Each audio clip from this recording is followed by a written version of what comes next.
Picture this, a game that hasn't even launched yet, but it's already camped in the global top 20 of Steam wishlists, above juggernauts like Metal Gear Solid Delta and other AA heavyweights.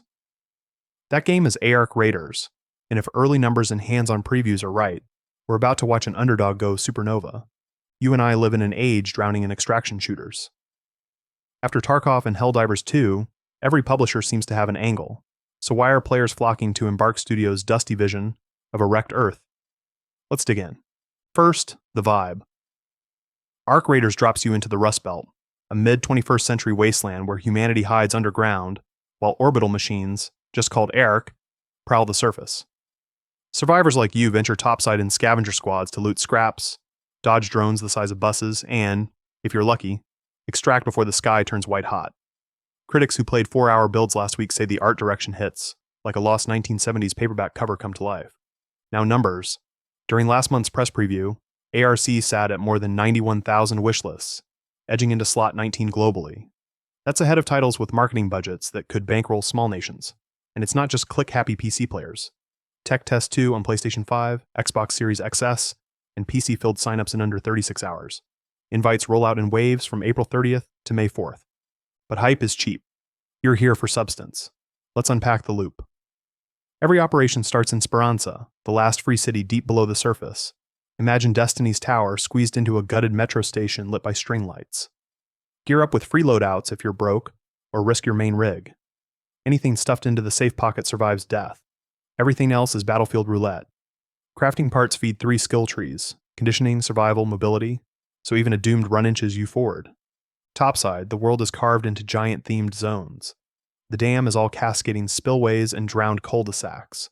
The spaceport crackles with toppled launch towers. The buried city tilts apartment blocks into sandy sinkholes. Each map pulses with dynamic threat levels. Follow green lights for easy salvage. Chase angry red storms for rare caches, guarded by ARC striders that can one-shot a sloppy squad. Guns feel gloriously chunky, a lesson Embark copied from its own hit, The Finals. Every magazine counts because ammo spawns are stingy and caliber specific, so mid-fight you'll barter bullets like cigarettes. Jetpacks burn real fuel, burst over a collapsed viaduct, mistime the thrust, and you're stranded on a rooftop. Scarcity forces tough calls. Deploy the evac balloon early and broadcast your location, or lurk and ambush greedy rivals.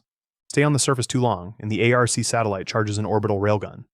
Distant thunder rolls, then a blinding beam scythes the map. Anything not undercover, machines, players, loot, becomes charcoal. The ticking clock murders campers and caps raids at around 25 minutes, setting up highlight reel escapes where a last raider swan dives into the evac zipline just as the sky cracks open. Clips of that moment exploded across social feeds during Tech Test 1. Of course, Ark Raiders wasn't always this adrenaline cocktail. Back in 2021, it debuted as a free-to-play co-op shooter. After internal playtests felt, as one producer put it, fun but thin, Embark pivoted. Last August at Gamescom, the studio stunned fans by announcing a premium $40 price. No pay-to-win, no balance-busting skins. The move mirrors Helldivers 2's strategy. Proof players will pay up front for fairness if the loop is good. Will it run? Embark's Nebula destruction tech is famously CPU hungry, but mid-tier rigs hit a steady 60 frames per second, with upscaling on high settings.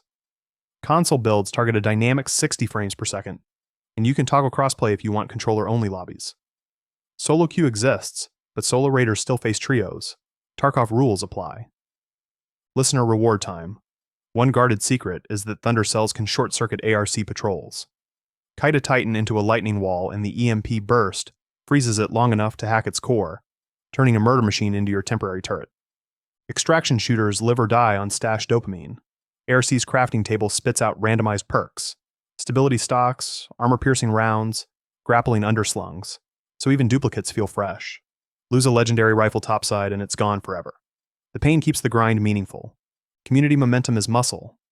The ARC subreddit tripled to over 40,000 members during Tech Test 1, and Pure Xbox calls the new test the beta to beat this May.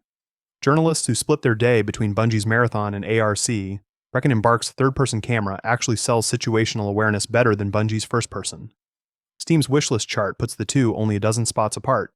Arc, importantly, is in the lead. Complete enough extractions, and the Archivist unlocks a community event that rewrites the Surface skybox for everyone. Live service storytelling without FOMO spam. So will ARC raiders blow up?